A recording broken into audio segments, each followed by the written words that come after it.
수영이랑 프리다이빙 둘 다 실내 워터 스포츠인데 엄청 다른 게 많더라고요. 저는 물을 엄청 무서워하다가 다이빙으로 물에 좀 친해지고 이제 막 수영을 배우기 시작했어요. 지금 한두 달째 수영을 다니고 있는데요. 구립수영장이라고 하나요? 거기서 이제 막 배우기 시작했습니다. 근데 저는 잠수풀은 진짜 거의 매일 다니지만 수영장은 처음이다 보니까 되게 어리버리한 상태로 입장하고 배우기 시작했는데요. 저처럼 다이빙을 먼저 하고 수영을 배우는 분들이나 수영을 배우던 분들이 프리다이빙에 관심을 갖게 되면 저처럼 우왕좌왕하지 마시라고 어떤 게 다른지 세세하게 한번 이야기해 보겠습니다. 프리다이빙은 제가 강사들을 양성하는 트레이너이지만 수영은 이제 수린이인 입장에서 수영과 프리다이빙의 차이점을 사람들이라고 해야 되나? 문화? 그런 차이와 운동적인 부분의 차이까지 한번 이야기해 보려고 합니다.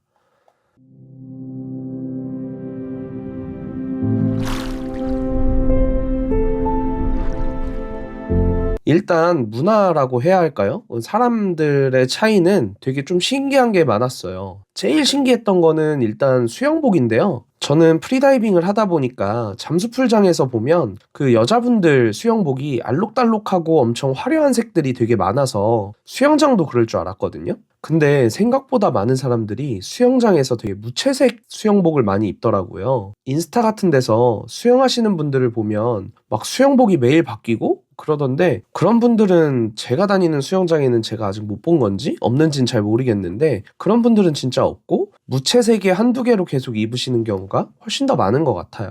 두 번째로 신기했던 거는 남자 샤워실이었는데 저희 수영장은 샤워실에 비누가 있거든요. 잠수풀은 딥스테이션이나 파라다이브 같은 데는 올인원 워시가 있어요. 근데 잠수풀에서는 그 올인원 워시를 사용하시는 분들이 거의 없고 다 자기 바디워시나 샴푸를 쓰시는데 수영장에서는 신기하게 따로 바디워시나 이런 걸 가지고 다니기 귀찮아서인지 비치되어 있는 비누로 씻는 분들이 엄청 많더라고요.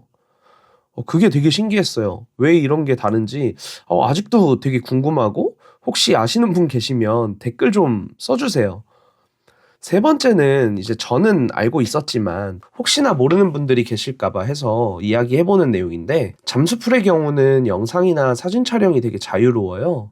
그러다 보니까 하나의 문화처럼 서로가 서로를 찍어주고 대부분의 다이버분들이나 강사분들이 액션캠이나 카메라들을 다 보유하고 있어요. 근데 수영장 같은 경우는 영상이나 사진 촬영을 못하게 되어 있어서 사진이나 영상을 남기거나 아니면 영상을 통해서 내 자세가 어떤지 확인하기 어려운 점이 있습니다. 네 번째는 이건 제가 좀 많이 당황했던 건데 프리다이빙의 경우는 저는 교육을 해주는 입장에서 최대 4명까지 수업하고 첫 수업 때는 입장부터 샤워실 알려주고 또 풀장으로 오는 방법이나 장비 렌탈하는 것까지 같이 진행을 해주면서 도와주거든요. 근데 수영장에 갔는데 진짜 아무도 뭔가를 알려주는 사람이 없어서 혼자 엄청 어리버리했습니다. 그 스포츠센터 안내 데스크에 가서 수영장 물어보고 수영장 가서 샤워하고 또 수영복 수모를 챙겨서 들어가니까 어린이 풀에 다들 옹기종기 앉아 계시는 거예요. 그래서 저도 입장에서 눈치껏 거기 가서 앉아 있었는데 갑자기 정각이 되니까 사람들이 어린이 풀에서 우르르 나가더라고요. 그래서 저도 얼떨결에 따라 나갔죠. 그러고 나서 막 노래가 나오더니 강사님 한 분이 스트레칭을 하고 그걸 보고 다 따라서 스트레칭을 하더라고요.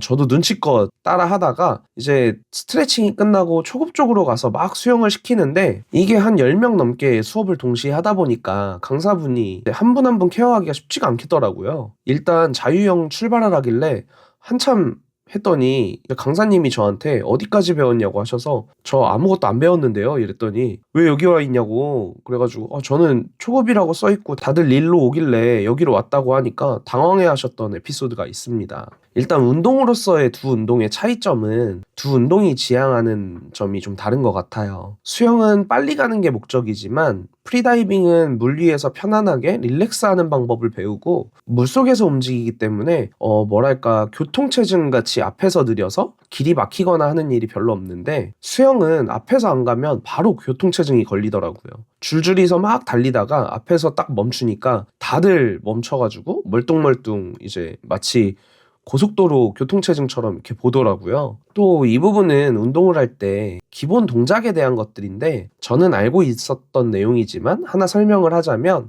프리다이빙은 얼굴이 물속에 잠겨 있을 때는 숨을 절대 뱉지 않도록 교육을 하거든요. 근데 수영은 호흡 자체가 얼굴이 물에 들어가 있을 때 숨을 뱉고 얼굴이 밖으로 나오면 입으로 숨을 마시는 형태로 되어 있어요. 그리고 수영은 대부분 손으로 물을 밀어내고 발이 거드는 느낌이라면 프리다이빙은 대부분 오리발을 착용하고 발로 이제 물을 밀어내면서 움직이고 손은 거의 사용하지 않는 점이 있습니다. 추진력 자체를 수영은 손 그리고 프리다이빙은 발로 얻는 형태입니다. 그리고 또 수영은 아무 장비 없이 맨손과 맨발로 하지만 프리다이빙은 마스크를 착용해서 코에 물이 들어가지 않고 스노클을 사용해서 물 위에서 숨 쉬는 걸 좀 도와주고 오리발로 추진력을 만드는데 도움을 받을 수 있어요. 그리고 수업 시간의 경우는 대부분 수영 강습은 1시간에 10명 넘게 수업을 하지만 프리다이빙 강습은 한 세션에 3시간을 수업을 진행을 하고 3, 4명 정도만 수업을 하다 보니까 훨씬 더 밀도 있는 수업을 받을 수 있을 것 같습니다.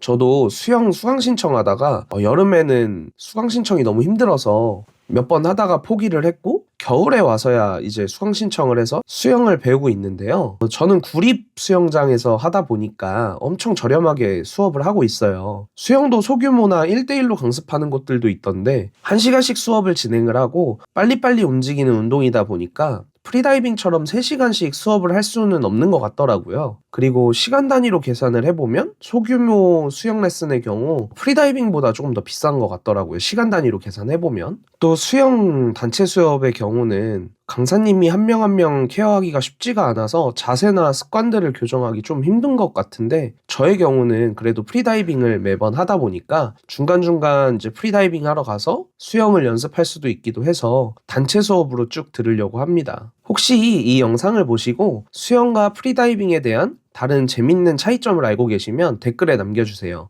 또 프리다이빙에 관심이 생기신 분들은 입문 방법을 설명해드리는 영상을 띄워놓고 있으니까 한번 같이 봐주시면 재밌을 겁니다. 그리고 제 영상을 보시는 분들이 대부분이 구독을 안 하고 보시더라고요. 시간이 되실 때 구독 한번 부탁드리겠습니다. 감사합니다.